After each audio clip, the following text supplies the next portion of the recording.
إن الحمد لله نحمده ونستعينه ونستغفره ونعوذ بالله من شرور أنفسنا ومن سيئات أعمالنا من يهده الله فلا مضل له ومن يضلل فلا هادي له أشهد أن لا إله إلا الله وحده لا شريك له وأشهد أن محمدا عبده ورسوله رب زدني علما رب اشرح لي صدري ويسر لي أمري اللهم علمني ما ينفعني وانفعني بما علمتني وزدني علما اللهم يسر الحمد لله அல்லாஹு தாலாவிற்கே எல்லா புகழும். அல்லாஹு தாலா இந்த வகுப்பை மீண்டும் நாம் தொடங்குவதற்கு அருள் புரிந்தான். அல்ஹம்துலில்லாஹ். கண்ணியத்திற்குரிய சகோதரர்களே சகோதரிகளே, அல் குர்ஆனுடைய விரிவுரையில் சூரத்து தீனை நாம் படித்து கொண்டிருந்தோம். அல்லாஹுடைய அருளால் 4 வசனங்கள் வரை நாம் நிறைவு செய்திருந்தோம். அல்ஹம்துலில்லாஹ். இன்று இன்ஷா அல்லாஹ் 5வது வசனத்திலிருந்து நாம் படிக்க இருக்கின்றோம். கவனியுங்கள். பிஸ்மில்லாஹிர் ரஹ்மானிர் ரஹீம். வத்தீனி வஸ்ஸைத்தூனி வத்தூரி சீனீன் வஹாதல் பலதில் அமீன் லகத் خلقنال இன்சான ஃபீ அஹ்ஸனி தக்வீம் والتين والزيتون وطور سينين وهذا البلد الأمين لقد خلقنا الإنسان في أحسن تقويم ثم رددناه أسفل سافلين. அல்லாஹு தஆலா சத்தியம் செய்கிறான். தீன் மீது, பிறகு ஜைத்தூன் மீது, பிறகு சீனாய் மலையின் மீது, பிறகு அல்லாஹு தாலாவுடைய புனிதமிக்க ஊராகிய பாதுகாப்பு அளிக்கக்கூடிய நகரமாகிய மக்காவின் மீது, இப்படியாக 4 சத்தியங்களை அல்லாஹு தாலா செய்துவிட்டு மனிதனை மிக அழகிய விதத்தில், மிக அழகிய முறையில், மிக அழகிய விதத்தில் நாம் படைத்திருக்கிறோம் என்று அல்லாஹு தாலா கூறியதற்கு பிறகு சொல்கிறான், சும்ம ரததுநாஹு, சும்ம ரததுநாஹு, பிறகு, சும்ம பிறகு, ரதது, ரதது நா, ரத்தலேருந்து ரத்த எருத்து, ரத்த ரத்தா ரத்து, ரத்தத் ரத்தத்தா ரததுன்னு அந்த தால் பிரிஞ்சிடும் அங்கேருந்து. அப்புறம் ரதத்த ரதத்துமா ரதத்தும், ரதத்தி ரதத்துமா ரதத்துன்ன ரதது ரதத்து, அந்த தாலு தாவோட ஷத்தாயிடுது. ரதத்து ரததுனா, ரததுனா நாங்கள் திருப்பினோம். இந்த ஹதீஸில் ஹதீஸ் மக்பூல், ஹதீஸ் மர்தூதுன்னு சொல்கிறோம்ல, அதெல்லாம் இந்த வார்த்தையிலிருந்து வந்தது தான். ரத்த என்றால் ஒன்றை திருப்பி விடுதல், மறுத்து விடுதல், அதே போல் ஒன்றுக்கு பதில் அளித்தல். இப்போ ரத்து சலாம், சலாமுக்கு பதில் சொல்லுதல். ஸோ இந்த மாதிரி பல அர்த்தங்கள் வரும். ஆக அல்லாஹு தாலா சொல்கிறான், சும்மா ரததுநாஹு, பிறகு நாம் அவனை மாற்றிவிட்டோம், அவனை திருப்பி விட்டோம். இந்த இடத்துல ஹூ, அவனை என்ற லமீர் யாரை பார்த்து திரும்புகிறது? லகத் ஹலக்னல் இன்சான் என்பதில் உள்ள அல் இன்சான், அந்த மனிதனை பார்த்து திரும்புகிறது. எப்படி நாம் மனிதனை திருப்பி விட்டோம், மாற்றி விடுகிறோம் என்றால், அஸ்ஃபல சாஃபிலீன், கீழானவர்களில், பலவீனமானவர்களில் மிக பலவீனமானவனாக, கீழானவர்களில் மிகவும் கீழ் உள்ளவர்களாக நாம் மனிதனை மாற்றி விடுகின்றோம். சரி, இப்போ இந்த இடத்துல அல்லாஹு தாலா என்ன சொல்கிறான்? அஸ்ஃபலு சாஃபிலீன், பலவீனமானவர்களில் பலவீனமானவன் அல்லது கீழானவர்களில் மிகவும் கீழானவனாக என்று அல்லாஹு தாலா எதை சொல்கிறான், என்ன பொருளில் சொல்கிறான் என்பதை குறித்து அறிஞர்களுக்கு மத்தியில் 2 விதமான விளக்கங்கள் இருக்கின்றன. கொஞ்சம் நல்லா கவனிக்கணும், புரியுதுங்களா? அல்லாஹுமே யஸ்ஸிர் ரப்பி ஸித்னி இல்மா. வ கௌலுஹு, முதலாவதாக இமாம் தபரி ரஹிமஹுல்லா என்ன சொல்கிறார்கள் என்று பார்ப்போம். வ கௌலுஹு சும்ம ரததுநாஹு அஸ்ஃபல சாஃபிலீன் இக்தலஃப அஹ்லு தஅவீலி ஃபீ தஅவீலி தாலிக. அல்லாஹு தஆலா சாஃபில், கீழானவர்களில் பலவீனமானவர்களில் மிக பலவீனமானவனாக, மோசமானவர்களில் மிக மோசமானவனாக மனிதனை நாம் திருப்பி விடுகிறோம் என்று சொல்கிறானே, இது குறித்த அறிஞர்கள் பல கருத்துக்களை கொண்டிருக்கிறார்கள்.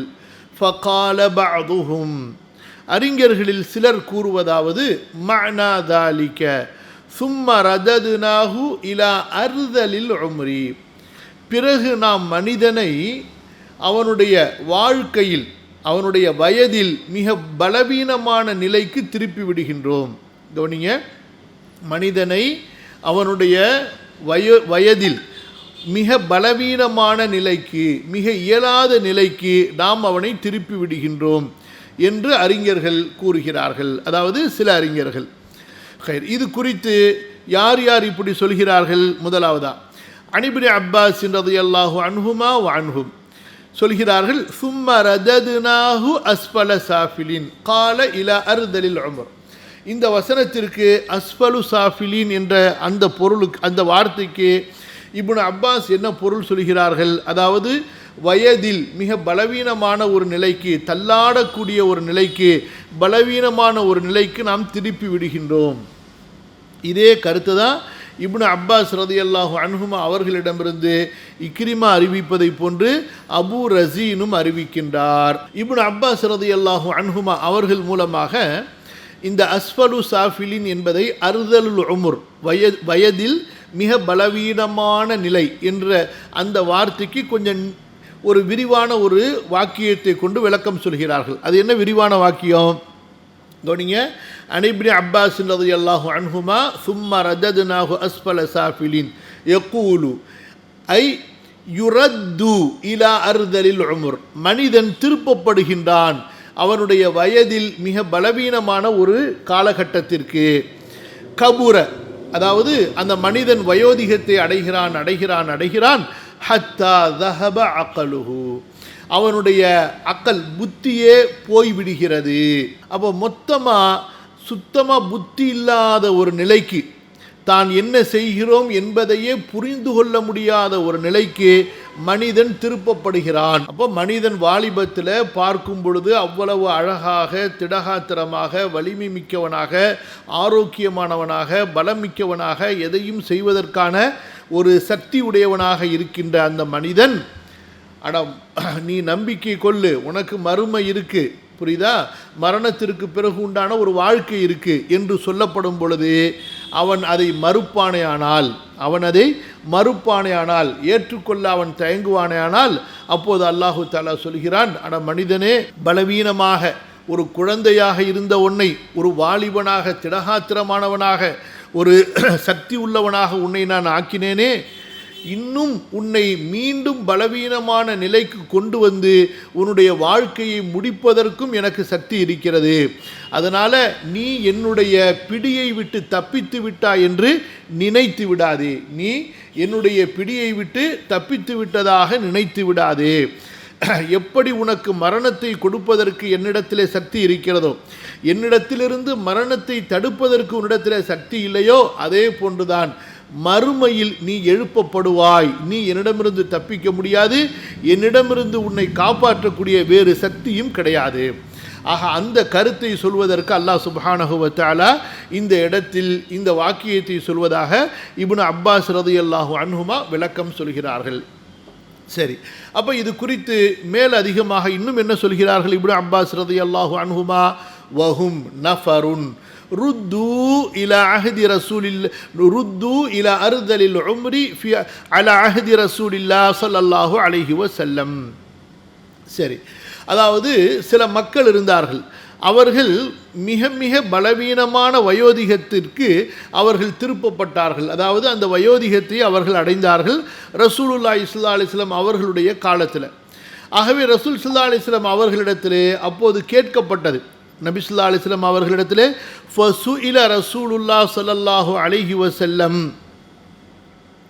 ஹீன சஃபிஹத்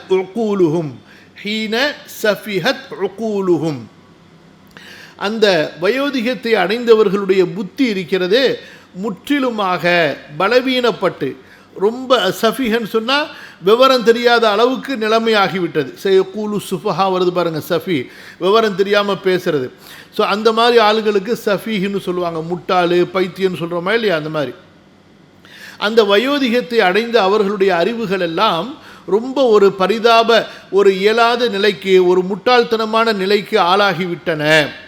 சரி, அப்போ அந்த நேரத்தில் ரசூல் ஸல்லல்லாஹு அலைஹி வஸல்லம் அவர்களிடத்தில் ஒரு கேள்வி வருது. அப்போ இந்த மக்களுடைய நிலை என்ன? இப்போது இவர்கள் வயோதிகத்தினால் தாங்கள் எந்த நிலையில் இருக்கிறோம் என்பதையே புரிந்து கொள்ள முடியாத ஒரு பலவீனமான நிலைக்கு ஆளாகிவிட்டார்கள் அல்லவா, இவர்களுடைய நிலைமை என்ன? இவர்களுக்கு மன்னிப்பு உண்டா? இவர்களுக்கு தண்டனை உண்டா? அல்லது இவர்களுக்கு என்ன நற்கூலி எதுவும் இருக்கிறதா என்றால், அல்லாஹு தஆலா ஃபஅன்ஸலல்லாஹு உத்ரஹும் அன்ன லஹும் அஜ்ரஹும் அல்லதி அமிலு கப்ல அன் தذهب உகூலுஹும்.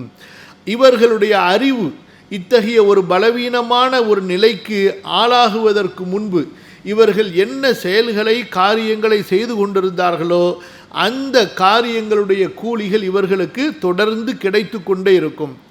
ஆகவே ஒரு மனிதன் வாலிபத்தில் நல்லவனாக நன்மை செய்பவனாக இருந்தானேயானால் அவன் அந்த நன்மையை செய்ய முடியாத ஒரு பலவீனமான வயோதிகத்தை எட்டி விடுவானேயானால் கண்டிப்பாக அவனுக்கு அந்த நன்மையுடைய கூலி அவனுடைய வயோதிகத்தில் அவன் அந்த நன்மையை செய்யவில்லை என்றாலும் கிடைத்து கொண்டே இருக்கும். சரியா? அதே போல தான் ஒரு மனிதன் பாவியாக இருந்தான், பாவம் செய்து கொண்டிருந்தான் வாலிபத்தில். இப்போ அந்த மனிதன் வயோதிகமாகி விடுகிறான். வயோதிகத்தில் அவன் தள்ளாடக்கூடிய ஒரு நிலைக்கு வந்து விட்டால் இப்போ அவனால் அந்த பாவத்தை செய்ய முடியல. இப்போ என்ன நடக்கும்? அவனுடைய வாலிபத்தில் என்ன பாவத்தை செஞ்சானோ அந்த பாவம் அவனுக்கு தொடர்ந்து கொண்டே இருக்கும். அல்லாஹ் பாதுகாக்கணும். அல்லாஹு தஆலா நம்மை பாதுகாப்பானாக. இந்த இடத்துல ஒரு முக்கியமான விஷயத்தை பற்றி நம்ம பேசுவோம். என்னைக்காவது உங்களுக்கு அந்த மாதிரி கேள்வி வந்திருக்கா அப்படின்னு சொல்லுங்கள். என்ன கேள்வினா, அல்லாஹு தஆலா நீதமானவன், சரியா? அவன் ஒருபோதும் அநியாயம் செய்யவே மாட்டான். குற்றங்களை தண்டிக்கும் போது அந்த குற்றங்களுக்கு அதிகமாகவும் அல்லாஹு தஆலா தண்டிக்க மாட்டான். இதுதான் அல்லாஹு தஆலாவுடைய நியதி. அல்லாஹு தஆலா அல் குர்ஆனில் சொல்லி இருக்கக்கூடிய நியதி. இப்போ உங்களுக்கு ஒரு கேள்வி வந்திருக்கலாம், நீங்கள் யார்கிட்டையும் கேட்டும் இருக்கலாம் அல்லது கேட்காம கூட இருந்திருக்கலாம். சரி, அது என்ன கேள்வி என்று சொன்னால், நரகத்தில் நரகவாசிகள் போடப்படும் பொழுது நரகவாசிகள் போடப்படும் பொழுது குஃபார்கள், முஷ்ரிக்குகள், முனாஃபிக்குகள், ஷிர்க் செய்தவர்கள் நிரந்தரமாக நரகத்தில் தங்கிவிடுவார்கள் என்று சொல்லப்படுகிறது. அதுதான் குர்ஆனுடைய இறுதியான செய்தியும் ஹதீஸும் அதை தான் உறுதிப்படுத்துது. இப்போ கேள்வி என்னவென்றால், ஒரு மனிதன் 50 ஆண்டுகள் அல்லது 60 அல்லது 70 80 100 ஆண்டுகள் ஒருவன் முஷ்ரிக்காக வாழ்கிறான், ஆனால் நரகத்திலோ அவன் நிரந்தரமான தண்டனையை அனுபவிக்கின்றான். ஆக மனிதன் 50 ஆண்டுகளோ 60 ஆண்டுகளோ அவன் ஷிர்க் செய்கிறான், அல்லது சில நேரத்தில் உதாரணத்துக்கு அல்லாஹ் பாதுகாக்கணும் ஒரு நாள் தான் ஷிர்க் செஞ்சான், அதோட மௌத்தா போயிட்டான், சரியா? ஆனால் அவன் நரகத்தில் எப்படி இருப்பான்? தௌபா செய்யாமல் மரணித்து விட்டால் நிரந்தர நரகவாசியாக இருப்பான். லாபிசீன ஃபீஹா அஹ்காபா. இப்போ கேள்வி என்ன? ஒரு நாள் பாவம் செஞ்சான், ஷிர்க்கு செஞ்சான், அவனுக்கு நிரந்தர தண்டனை. 60 வருஷம் ஷிர்க்கு செஞ்சான், அவனுக்கு நிரந்தர தண்டனை. 100 வருஷம் ஷிர்க்கு செஞ்சான், அவனுக்கு நிரந்தர தண்டனை. இது எப்படி அல்லாஹ்வுடைய நீதத்திலே எடுத்துக்கொள்வது என்று ஒரு கேள்வி வருதா இல்லையா? அந்த கேள்விக்கு தான் நம்ம இங்கே பதிலை பார்க்குறோம். என்ன பதில்? ஒரு மனிதன் அவன் நிரந்தரமாக வாழ்வானேயானால் என்ன செய்திருப்பான் என்பதை வைத்து சொர்க்கத்திலும் நரகத்திலும் அந்த நிரந்தரம் என்பது முடிவு செய்யப்படுகிறது. அப்போ அல்லாஹு தஆலாவுக்கு தெரியும், இந்த முஷ்ரிக்கு இப்போ இறந்து போனவன் இவன் 60 வருஷம் அல்ல, இன்னும் 600 வருஷம் அல்ல, 6000 வருஷம் வாழ்ந்தாலும் இவன் ஷிர்கில் தான் இருப்பான் என்று அல்லாஹ்வுடைய இல்முல அல்லாஹ்வுக்கு தெரியும். அதனால் அவனுக்கு அந்த நரகத்துடைய பாவத்தையும் நரகத்துடைய தண்டனையையும் நிரந்தரமாக்கி விடுகின்றான். அதே போல தான் சொர்க்கவாசிகளை பற்றி சொல்லவே தேவையில்லை, அல்லாஹ்வுடைய ஃபதல். அதனால் அல்லாஹு தஆலா நரகத்தில் நிரந்தர தண்டனை கொடுப்பது என்பது இது அல்லாஹுவின் புறத்திலிருந்து அநியாயம் அல்ல, அல்லாஹ்வின் புறத்திலிருந்து தண்டனையில் கூட்டுவதல்ல. மாறாக இவன் நீண்ட காலம் இந்த உலகத்தில் வாழ்ந்திருந்தாலும் அவன் காஃபிராகத்தான் இருந்திருப்பான் என்ற அடிப்படையில் அவனுக்கு அந்த தண்டனை கொடுக்கப்படுகின்றது. புரியுதுங்களா? அந்த நிரந்தரத்தினுடைய காரணம் என்ன? அவனுடைய நியத்து அப்படி தான். அவன் வாழ்கிற வரைக்கும் இன்னும் எவ்வளோ காலம் வாழ்ந்தாலும் காஃபிராக இருப்பேன், முஷ்ரிக்காக இருப்பேன்னு. அதனால் அவனுக்கு அந்த நிரந்தரமான தண்டனை என்பது நரகத்தில் கொடுக்கப்படுகிறது. ஆகவே ஒரு மனிதன் அமல் செய்கிறான், நல்ல அமல் செய்கிறான், ஒரு காலகட்டத்தில் அந்த நல்ல அமல் அவனுக்கு செய்ய முடியாமல் போயிடுச்சு. இப்போ ஒருத்தர் செல்வந்தராக இருந்தார், நிறைய தர்மம் செய்தார், ஏழையாக இப்போ அவரால் தர்மம் செய்ய முடியல.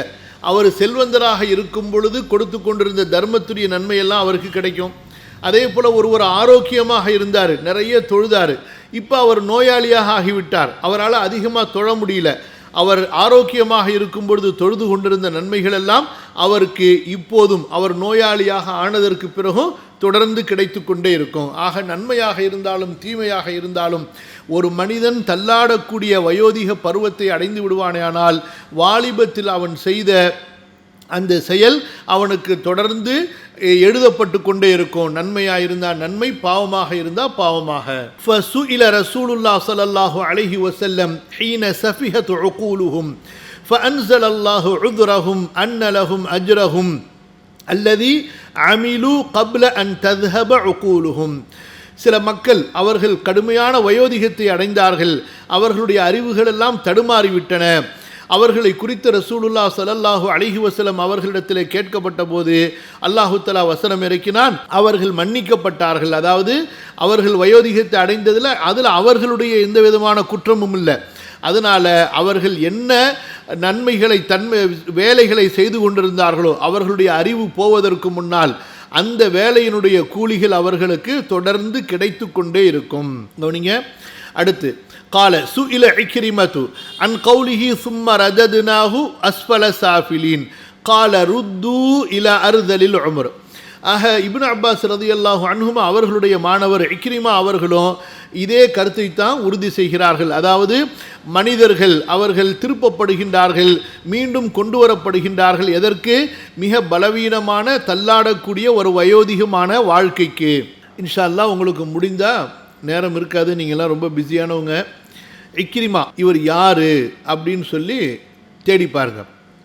இவர் எப்படி கல்வி படித்தார், எப்படிப்பட்ட தியாகங்களை செய்தார், கடைசியில் இவருக்கு அல்லாஹு தஆலா எப்பேற்பட்ட கண்ணியத்தை கொடுத்தான் என்று தேடி படித்து பார்த்துட்டு வந்து சொல்லுங்கள். 10 பேரில் ஒருத்தராவது தேட மாட்டீங்களா? அடுத்து அன் இப்ராஹிம் அன்னஹஇ ரஹிமஹுல்லா, பெரிய தாபிஇ, அவர்கள் சொல்கிறார்கள், அப்துல்லா இப்னு மஸ்ஊத் ரலியல்லாஹு அன்ஹும் அவர்களுடைய மாணவர், ஃபி கௌலிஹி ثم رددناه أسفل سافلين قال إلى أرذل العمر.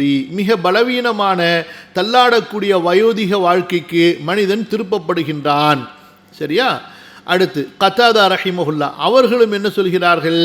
ثم رددناه أسفل سافلين قال ரததுனாஹு இலல் ஹரமி அல்லது இலல் ஹிரமி. மிக பலவீனமான வயோதிகத்திற்கு அந்த மனிதனை நாம் திரும்ப கொண்டு வந்து விடுகிறோம். சரியா? அடுத்து இக்ரிமா மீண்டும் அவர்களுடைய ஒரு அறிவிப்பில் வருகிறது, சும்ம ரஜதுனாஹு அஸ்ஃபல சாஃபிலின் கால அஷ்-ஷைக் அல் ஹரீம். ரொம்ப பலவீனமான தள்ளாடக்கூடிய முதியவராக அவன் ஆக்கப்பட்டு விடுகின்றான். அப்படி ஆக்கப்பட்டதுனால என்ன பிரச்சனை? ஒரு பிரச்சனையும் இல்லை. லம் யதுர்ரஹு கிப்ருஹு, அவர் வயோதிகத்தை அடைவது, அவர் முதியவராக ஆகிவிடுவது அவருக்கு எந்த தீங்கையும் தராது. எப்பொழுது?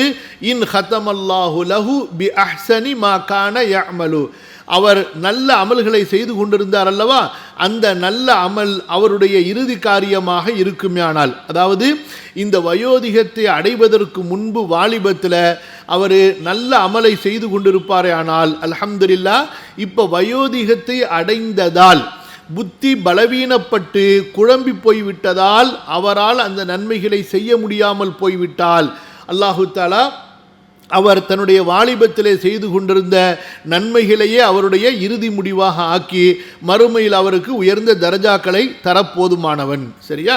பெரும்பாலும் முஸ்லிம்களுக்கு இந்த மாதிரியான ஒரு நிலை ஏற்படுவதில்லை. எந்த மாதிரியான ஒரு நிலை? அதாவது தள்ளாடக்கூடிய வயோதிக ஒரு நிலை இருக்கிறதே. முஸ்லிம்கள் என்று சொன்னால் யார் அல்லாஹுடைய தீனை பற்றி பிடித்து குர்ஆனோடு தன்னுடைய வாழ்க்கையை தொடர்புடையதாக ஆக்கி வைத்திருக்கின்றார்களோ, பின்னாடி நம்ம படிப்போம் நிறைய அறிவிப்புகளை, குர்ஆனை அதிகம் ஓதக்கூடியவர்களாக இருக்கிறார்களோ அவர்களுக்கு இந்த மாதிரி ஒரு புத்தியே டோட்டலாக அறிவே இல்லாமல் போகக்கூடிய அளவுக்குண்டான வயோதிகம் என்பது அவர்களுக்கு ஏற்படாது. அவர்கள் அதிலிருந்து பாதுகாக்கப்படுவார்கள்.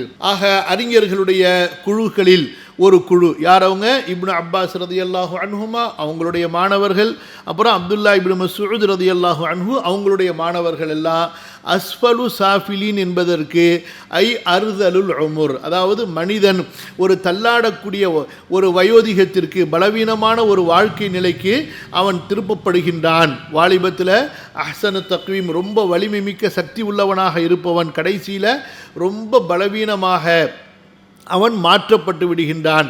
அப்போ இது அவனுடைய படைப்பை குறித்து அவனுக்கு எச்சரிக்கை செய்து இதில் உனக்கு என்ன பெருமை இருக்குது, அல்லது மறுமையை நம்பாமல் இருப்பதற்கு உன்னால் எப்படி இது சாத்தியமாகிறது, உன்னை இல்லாமையிலிருந்து உள்ளமைக்கு படைத்து உன்னுடைய பலவீனத்திற்கு பிறகு உனக்கு பலத்தை கொடுத்தவன் மீண்டும் அந்த பலத்தை போக்கி உனக்கு வயோதிகத்தை கொடுத்து பலவீனத்தை ஏற்படுத்தியவன் உன்னை மரணிக்க வைத்ததற்கு பிறகு ஏன் அவனால் மீண்டும் உயிர்ப்பிக்க முடியாது உன்னை? சரியா? ஆக இப்படிப்பட்ட ஒரு அழுத்தமான கேள்வி இந்த இடத்திலே முன்வைக்கப்படுகிறது. அதனால தான் இந்த வசனம் முடியும் பொழுது ஃபமா யுகذிபுக பஅது பித்தீன், ஆகவே மறுமையை யார் பொய்ப்பிப்பார்கள், இந்த மார்க்கத்தை யார் பொய்ப்பிப்பார்கள் என்று அல்லாஹு தஆலா கேள்வியாக கேட்கிறான். சரியா? அடுத்ததாக அறிஞர்களுடைய ஒரு கூட்டம் அவர்கள் என்ன சொல்கிறார்கள் கவனிங்க. அன் அபி நுஜைஹின் வகால ஆகரூன பல் மஅனா ذلك ثم رددناه الى النار في اقبح صورة.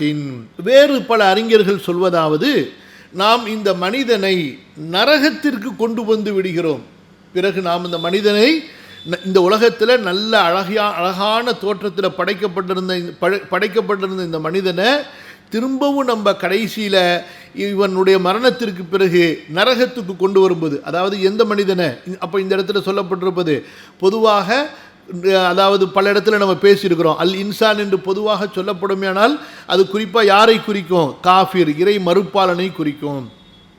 சரிங்களா?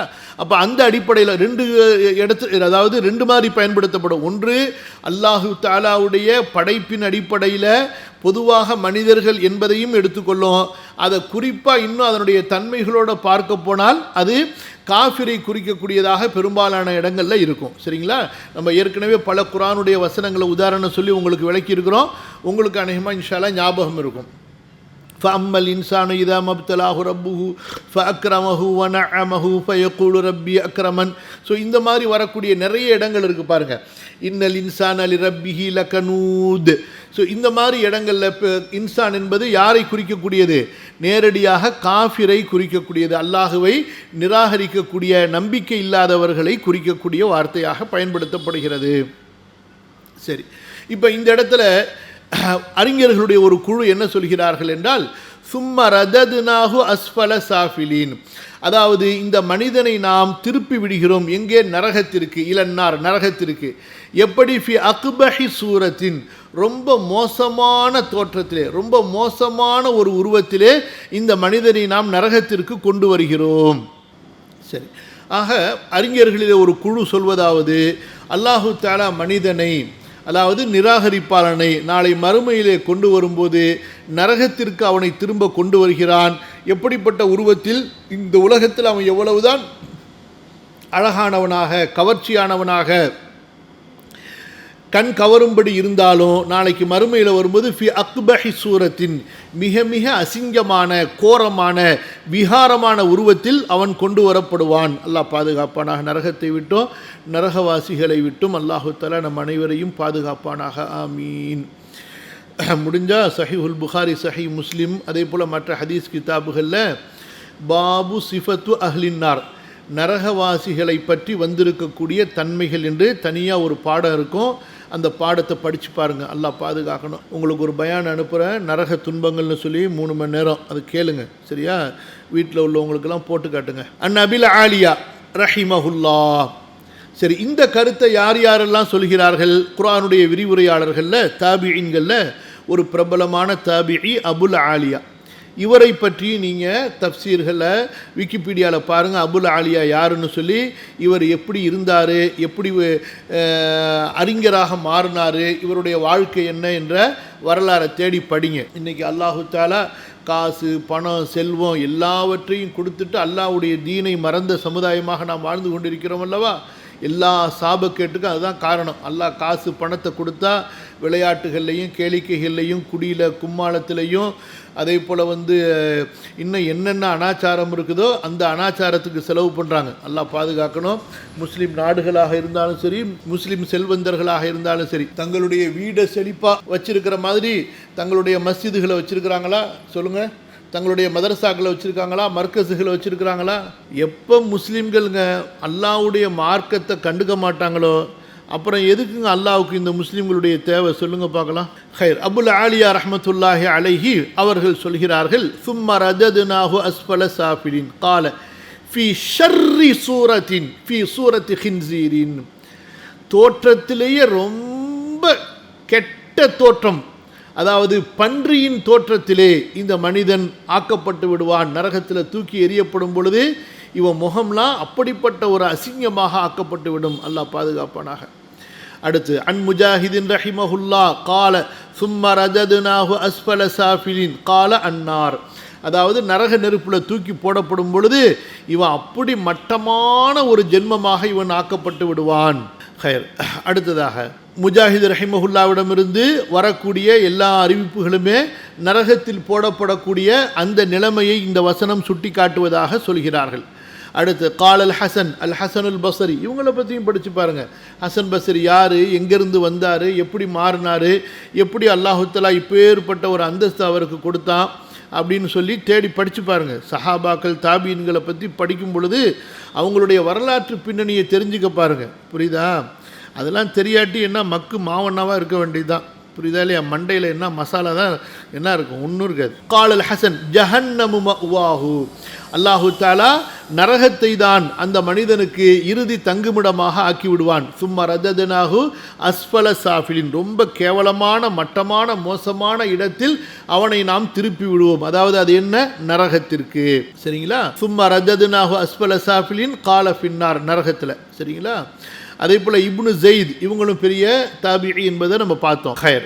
அவர்களும் என்ன சொல்கிறார்கள், அதாவது நரகத்தில் போடப்படும் பொழுது நரகவாசிகளுடைய நிலையை பற்றி இந்த வசனத்தில் சொல்லப்படுகின்றது.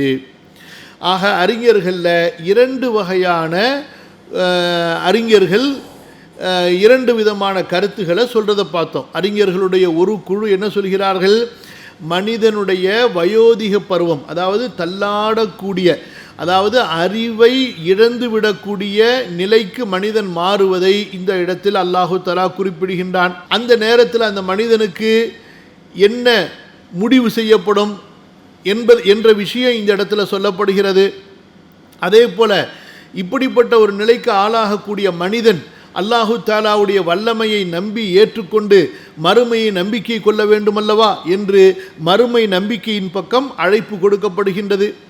இரண்டாவது, இந்த இடத்துல அதாவது காஃபிரான மனிதன் நாளை மறுமையில் நரகத்தில் தள்ளப்படும் பொழுது அவனுடைய நிலைமை எப்படி இருக்கும், அல்லாஹுவை மறுக்கக்கூடிய நிராகரிப்பாளர்கள் நரகத்தில் தள்ளப்படக்கூடிய நிலைமையை குறித்து இந்த வசனம் பேசுகிறது என்று இரண்டாவது வகை அறிஞர்கள் சொல்கிறார்கள். இதில் இமாம் தபரி ரஹ்மத்துல்லாஹி அலைஹி நாம் படிக்கக்கூடிய குர்ஆனுடைய இந்த மூத்த விரிவுரையாளர் அவர் என்ன சொல்கிறார் என்றால், இதில் முதலாவது கூறிய அறிஞர்களுடைய கருத்து ரொம்பவும் பிரமாதமான கருத்தாக ஏற்றுக்கொள்ளப்படக்கூடிய கருத்தாக இருக்குது என்று சொல்கிறார்கள். ஆனால் இப்னு கசீர் ரஹ்மத்துல்லாஹி அலைஹி ரெண்டாவது கருத்தை ஏற்றமானதுங்கிறாங்க. இப்னு கசீருக்கும் குர்துபிக்கும் இமாம் தபரிக்கும் இடையில எவ்வளவு கால வித்தியாசம். சரி, நம்ம ஏன் இப்னு கசீருடைய கருத்தை விட தபரியுடைய கருத்தை ஏற்றுக்கொள்கிறோம் என்று சொன்னால், தபரி தான். புரியுதுங்களா? ஒன்று அவருடைய கருத்து சஹாபாக்களுடைய கருத்தாக அல்லது அதற்கு மேலாக ஹதீஸுடைய கருத்தாக இருக்கும், இல்லை என்றால் அரபி மொழியினுடைய அடிப்படையில் அமைந்த கருத்தாக இருக்கும். புரியுதுங்களா? அதே போல் அறிஞர்களுடைய ரெண்டு கூட்டங்கள் இருக்குமேனால் அந்த ரெண்டு கூட்டத்தில் அறிஞர்களில் எந்த கூட்டத்தினுடைய கல்வி ரொம்பவும் ஆழமாக பெருசாக இருக்கோ அதை அடிப்படையாக வைத்து இமாம் தபரி அவங்க மற்ற குர்ஆனுடைய வசனங்களோடு ஒத்து பார்த்து அர்த்தத்தை முடிவு செய்வாங்க. அந்த அடிப்படையில் இமாம் தபரி ரஹ்மத்துல்லாஹி அலைஹி அவர்கள் என்ன இந்த வசனத்திற்கு பொருள் முடிவு செய்கிறார்கள் என்றால், அதாவது வயோதிகம், ஒரு மனிதன் வாலிபனாக இருந்து பிறகு வயோதிகத்திற்கு மாற்றப்படுவதை அல்லாஹு தஆலா இந்த இடத்தில் உணர்த்துகின்றான். கவனிங்க, அதுதான் இந்த வசனத்திற்கு பொருத்தமான கருத்தாக இருக்கும். வார்த்தையை பயன்படுத்துகிறாங்க பாருங்கள். அதுதான் மற்றவங்க சொன்ன கருத்தை தப்புன்னு சொல்லலை, அது ஒத்து வராது ஏற்றுக்கொள்ள மாட்டேன்னு சொல்லலை. ஆனால் என்ன சொல்கிறார்கள், وَأَوْلَى الْأَقْوَالِ فِي ذَلِكَ عِنْدِي بِالصِّحَّةِ وَأَشْبَهُهَا بِتَأْوِيلِ الْآيَةِ. அதாவது இந்த மேற்கூறப்பட்ட கருத்துக்களில் என்னுடைய பார்வையில் சரியாக இருப்பதற்கு ரொம்ப நெருக்கமான சொல்லாகிறது. இந்த வசனத்தினுடைய பொருளுக்கு ரொம்ப பொருத்தமான பொருள் என்னவென்று சொன்னால், قول من قال معناه ثم رددناه إلى أرذل العمر أي إلى عمر الخرفاء الذين ذهبت عقولهم من الهرم والكبر அல்லது من الهرم والكبر فهو في أسفل من سفل في إدبار العمر وذهاب العقل. அவர்கள் என்ன சொல்கிறார்கள்? இந்த வசனத்துக்கு பொருத்தமான கருத்து என்னவென்றால், அதாவது மனிதனை நாம் ஒரு பலவீனமான வயதிற்கு திருப்பி விடுகின்றோம். பலவீனமான வயது என்று சொன்னால், அதாவது முற்றிலும் தங்களுடைய அறிவுகளெல்லாம் சென்றுவிட்ட நிலையிலே வயோதிகத்தின் காரணமாக, வயோதிக பலவீனத்தின் காரணமாக, வயது முதிர்ச்சியின் காரணமாக தங்களுடைய அறிவுகளெல்லாம் யாருக்கு சென்று விட்டதோ அவர்கள் எப்படி ஆகிவிட்டார்கள்? அப்படியே போக போக கொஞ்ச நாளையில் வாழ்க்கை முடிய போகுது. மொத்தமாக அவங்களுடைய புத்தியே அக்கலே அறிவே வேலை செய்ய முடியாத ஒரு பலவீனமான நிலைக்கு ஆளாக போகிறார்கள் அல்லவா? அதை அல்லாஹு தஆலா இந்த இடத்தில் குறிப்பிடுகின்றான். அடுத்து ஏன் இதை நாம் தேர்ந்தெடுக்கிறோம்? அதுக்கு விளக்கம் சொல்றாங்க இமாம் தபரி. வ இன்னமா குல்னா ஹாதல் கவுலு அவுலா பிஸ்ஸவாபி ஃபீ ذلك لأن الله تعالى ذكره أخبر عن خلقه ابن آدم. அல்லாஹு தஆலா இந்த சூரால முதலாவதாக ஆதமுடைய மகன் யாருங்க? மனிதன். மனிதனை படைத்ததை பற்றி அல்லாஹ் சொல்கிறான். வ தஸ்ரீஃபிஹி ஃபில் அஹ்வாலி.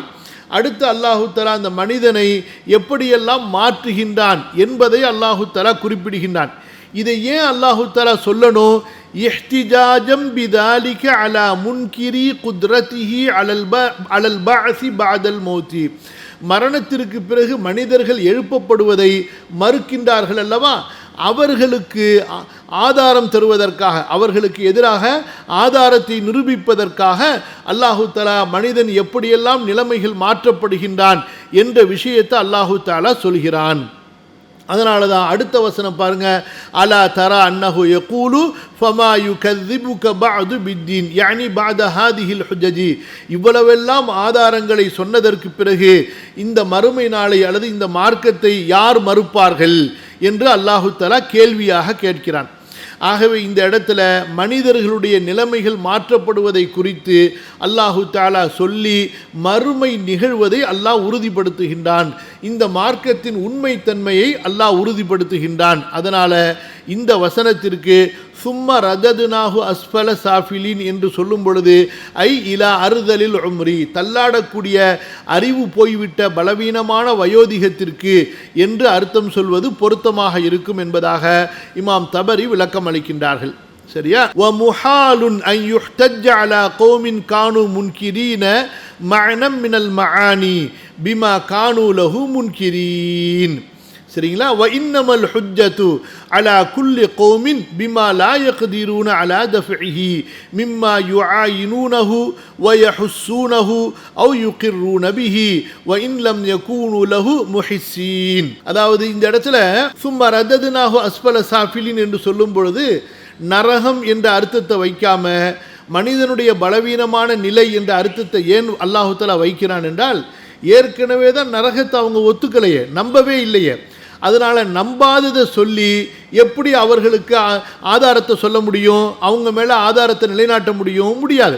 அதனால் அவர்கள் கண்கூடாக பார்ப்பது எதை பார்க்கிறார்கள்? தள்ளாடக்கூடிய பலவீனமான வயோதிக நிலைக்கு அவர்கள் மாறுவதை கண்கூடாக பார்க்கிறாங்க. அதை தங்களால் தடுக்க முடியவில்லை என்பதையும் அவர்கள் ஒப்புக்கொள்கிறார்கள், உணர்கிறார்கள். அப்படி இருக்கும்போது எதை பார்க்கிறார்களோ ஒப்புக்கொள்கிறார்களோ, எதை தடுப்பதற்கு அவர்கள் ஆற்றல் இல்லையோ அதை சொல்லி மறுமையை உறுதிப்படுத்துவது தான் அங்கே பொருத்தமாக இருக்குமே தவிர, எதை ஏற்கனவே மறுக்கிறாங்களோ அதையே அவங்க மறுக்கிறதுக்கு ஆதாரமாக சொன்னால் எப்படி அது பொருத்தமாக இருக்கும்? அதனால் இந்த இடத்துல சும்மா ரததுனாஹு அஸ்ஃபல சாஃபிலின் என்பதற்கு நரகம் அல்லது நரகத்தில் போடப்படக்கூடிய மனிதனுடைய நிலை என்று அர்த்தம் வைப்பதை விட அவனுடைய தள்ளாடக்கூடிய வயோதிக பருவம், வயோதிக வயது என்று அர்த்தம் வைப்பது தான் பொருத்தமாக இருக்கும் என்று இமாம் தபரி சொல்கிறாங்க. وَإِذَا كَانَ كَذَلِكَ وَكَانَ الْقَوْمُ لِلنَّارِ الَّتِي كَانَ اللَّهُ يَتَوَعَّدُهُمْ بِهَا فِي الْآخِرَةِ مُنْكِرِينَ وَكَانُوا لِأَهْلِ الْهِرَمِ وَالْخَرَفِ مِنْ بَعْدِ الشَّبَابِ وَالْجَلَدِ شَاهِدِينَ علم أنه إنما يحتج عليهم بما كانوا له معينين من تصريفه خلقه ونقله إياهم من حال التقويم الحسن والشباب والجلد إلى الهرم والضعف وفناء العمر وحدوث الخرف. அதனால் எதை மறுத்து கொண்டிருந்தார்களோ அதை சொல்வதை விட அவர்கள் எதை கண்கூடாக பார்த்து ஏற்றுக்கொண்டிருந்தார்களோ அதை சொல்லி அவர்கள் மீது ஆதாரத்தை நிலைநாட்டுவது தான் பொருத்தமாக இருக்கும். அவர்கள் எதை கண்கூடாக பார்த்து கொண்டிருந்தார்கள்? மனிதன் பலவீனப்படுவதை, வயோதிகத்திற்கு வருவதை, வயோதிகத்திற்கு வருகின்ற காரணத்தினால அவனுடைய அறிவு வேலை செய்யாமல் போவதை, அவனுடைய உடல் உறுப்புகள் வேலை செய்யாமல் போவதை அவர்கள் கண்கூடாக பார்த்து உணர்ந்து கொண்டு அறிந்து கொண்டிருந்தார்கள். ஆகவே இப்படிப்பட்ட ஒரு நிலைக்கு நீ வருவதை உன்னால் தடுக்க முடியாமல் இருக்கும் பொழுது, இந்த நிலைக்கு உன்னை கொண்டு வந்த அல்லாஹ் இருக்கிறானே, அதாவது பலத்திற்கு பிறகு பலவீனம், அந்த அல்லாஹு தஆலா உனக்கு மரணத்தை கொடுத்து மீண்டும் உன்னுடைய பழைய நிலைக்கு கொண்டு வருவதற்கு சக்தி பெற்றவன், ஆற்றல் பெற்றவன். அதனால் இந்த உலகத்தில் எப்படி அல்லாஹு தஆலா உன்னை படைத்ததின் மீது ஆற்றல் பெற்றிருக்கிறானோ, உன்னுடைய குழந்தை பருவத்தினுடைய பலவீனத்தை வாலிப பருவத்தை கொண்டு பலமுள்ள வயதாக பலமுள்ள பருவமாக மாற்றுவதற்கு ஆற்றல் பெற்றிருக்கின்றானோ, அதே போல நீ பலம் பொருந்திய திடகாத்திரமான சக்தி மிக்க ஒரு வாலிபனாக ஆனதற்கு பிறகு நீ தடுக்க முயற்சித்தாலும் தடுக்க முடியாத அளவிற்கு, நீ என்னதான் திட்டங்களை வகுத்தாலும் உன்னால் வெற்றி பெற முடியாத நிலையில் உன்னை வயோதிகத்தில் தள்ளுவதற்கு, பலவீனத்தில் தள்ளுவதற்கு ஆற்றல் பெற்ற இறைவன் உன்னை மரணிக்க வைத்ததற்கு பிறகு மறுமையில் உன்னை எழுப்புவதற்கும் ஆற்றல் பெற்றவன் என்பதை அல்லாஹு தஆலா உறுதிப்படுத்துகின்றான். சரியா? இமாம் இப்னு கஸீர் ரஹ்மத்துல்லாஹி அலைஹி சுருக்கமாக சொல்லிட்டு போயிடறாங்க. முஜாஹித், அபுல் ஆலியா, ஹசன் பஸ்ரி, இப்னு ஸெய்த் இந்த அறிஞர்கள் எல்லாம் இந்த இடத்துல அஸ்வலு சாஃபிலின் என்பதற்கு இந்த உலகத்தில் அழகாக செழிப்பாக வாழ்ந்த மனிதன் அல்லாஹ்வுக்கு ரசூலுக்கு கட்டுப்படவில்லை என்றால் நாளை மறுமையில் ரொம்ப மட்டமாக கேவலமான நிலையில் நரகத்தில் தள்ளப்படுவான் என்று சொல்லப்படுவதாக இமாம் இப்னு கஸீர் சொல்லிவிட்டு சென்று விடுகிறார்கள். சொல்கிறார்கள் இப்னு கஸீர், ஐ இலன்னாரி காலஹு முஜாஹித் வ அபுல் ஆலியா வல் ஹசன் வ இப்னு ஸெய்த் வகைருகும் சும்ம பாத ஹாதல் ஹுஸ்னி வன்னதாரதி. இவ்வளவு அழகு, முகம் கவர்ச்சி எல்லாம் இருந்தும் அதற்கு பிறகு மனிதனுடைய மசீருகு அவனுடைய நிலை இருக்கிறதே, மீளுமிடம் இருக்கிறது, இலன்னார் நரகத்தின் பக்கம் இருக்கிறது. இன்லம் யுத்தி இல்லாஹ வயத்தபிஇர் ருசுல், அவன் அல்லாஹ்வுக்கு கீழ்ப்படியவில்லை என்றால், தூதர்களை அவன் பின்பற்றி நடக்கவில்லை என்றால், கடைசியில் அவன் எங்கே தான் போகணும்? இந்த உலகத்தில் எவ்வளவுதான் அழகாக இருந்தாலும் நரகத்திற்குத்தான் செல்ல வேண்டும். இமாம் குர்துபி ரஹ்மத்துல்லாஹி அலைஹி அவங்களும் இந்த ரெண்டு கருத்தையுமே அவங்களும் சொல்கிறாங்க. அதாவது இமாம் தபரி சொன்ன மாதிரியே நரகமா அல்லது வாழ்க்கையில் தள்ளாடக்கூடிய பலவீனமான வயோதிகத்தை சொல்கிறான் அல்லாஹு தஆலா, இந்த ரெண்டு கருத்தையுமே அவங்களுடைய பாணியில் அவங்களுடைய வாக்கியத்தில் விவரிக்கிறாங்க. சரிங்களா? அதுபோக சில இலக்கண சம்பந்தப்பட்ட சட்டங்களை சொல்கிறாங்க. இன்னொன்று முக்கியமாக இமாம் குர்துபி சொல்லக்கூடியதில் நம்ம எப்போதும் கவனிக்கக்கூடியது அல் கிரா, குர்ஆனுடைய கிராத் அறிவிப்பு இருக்கா இல்லையா? அதில் இந்த இடத்துல இங்கே பாருங்கள், சும்ம ரததுனாஹு அஸ்ஃபல சாஃபிலின் இருக்கா? இந்த இடத்துல இன்னொரு அறிவிப்பில், அதாவது அப்துல்லா இப்னு மஸ்ஊத் ரலியல்லாஹு அன்ஹும், அப்துல்லா இப்னு மஸ்ஊத் ரலியல்லாஹு அன்ஹு அவங்களுடைய அந்த அறிவிப்பில், அப்துல்லா இப்னு மஸ்ஊத் ரலியல்லாஹு அன்ஹு அவங்களுடைய கிராஅத்தில் சும்ம ரததுனாஹு அஸ்ஃபல சாஃபிலின், இந்த சாஃபிலின் என்பதில் அலிஃப்லாம் வைத்து அஸ்ஃபல சாஃபிலின் என்றும் ஒரு கிராத்து ஓதப்பட்டிருக்கிறது. இன்ஷா அல்லாஹ் இன்றைக்கு இதுவரைக்கும் போதும், நாளைக்கு நம்ம படிப்போம் மேலும் இன்ஷா அல்லாஹ். இதுவரைக்கும் முன்னாடி நடந்த அந்த தப்சீர் பாடங்களை, சூரா வத்தீனுடைய வகுப்புகளை இன்ஷா அல்லாஹ் ஒரு முறை கேட்டுக்கொள்ளுங்கள். இன்ஷா அல்லாஹ் ஒரு வசனமாக ஒரு நாளைக்கு பார்த்து இன்ஷா அல்லாஹ் முடிப்போம். சரிம்மா, கேள்வி பதில் இருந்தால் நாளைக்கு வச்சுப்போம்மா இன்ஷா அல்லாஹ். அஸ்ஸலாமு அலைக்கும் வரஹ்மத்துல்லாஹி வபரகாத்துஹு. சுப்ஹானக அல்லாஹும்ம பிஹம்திக அஷ்ஹது அன் லா இலாஹா இல்லா அன்த அஸ்தக்ஃபிருக வ அத்தூபு இலைக்.